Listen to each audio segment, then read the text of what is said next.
Så er vores første og største præstation, det er at skabe ro her. Vi udstråler ro og imødekommenhed og venlighed, nærhed. Det er egentlig det, vores beboere og vores målgrupper de efterlyser. Hvis vi kommer og er stresset og har travlt og synes, at vi er bagud, og jamen, det smitter af på beboeren med det samme, så får de også travlt. Så vil de også foretage sig en masse, og så vil de også gå. Så det er en af de fornemmeste opgaver for os og for hver enkelt, det er at skabe ro her.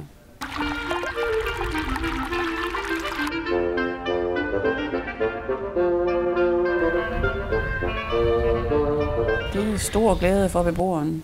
Vi har høns på den ene side og geder på den anden side.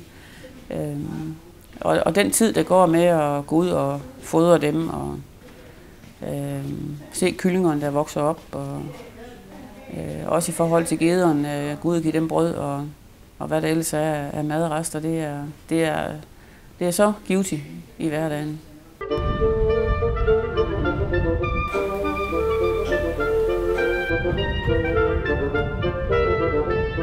I princippet er der ingen forskel i forhold til et friplejehjem og et kommunalt plejehjem. Prisen er det samme, og jeg får det samme at drive et plejehjem for, som man har i den kommunale regi.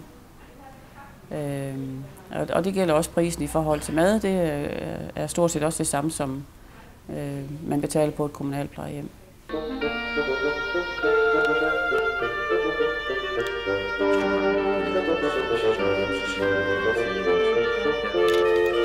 Jeg er en sygeplejerske på 37 timer, og jeg er også selv sygeplejerske.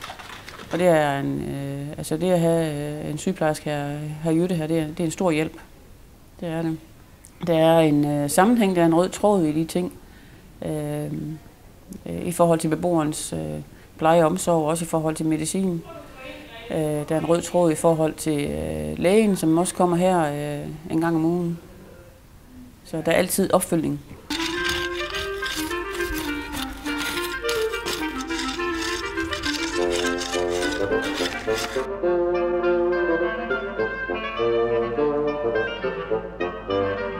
Og så er der gjort rigtig meget ud af vores have. Nu er det ikke groet så godt til, nu er det godt på vej.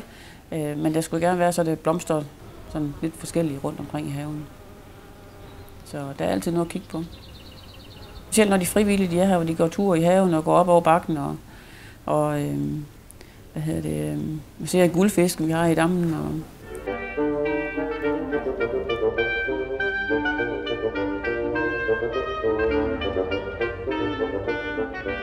Man kan ikke bo et sted, der er bedre end her. Og så lokaliteterne, som de er her, det er jo også dejligt. Vi har sådan en opholdsstue, hvor vi sidder og hygger os. Og jeg har kun positivt at sige om det. Og nu, hvis du prøver at kigge ud af vinduet, der gederne, de bor i huset der, så dem snakker jeg jo også sådan lidt med. Så det er bare dejligt. Jeg kunne ikke ønske mig et bedre sted at bo.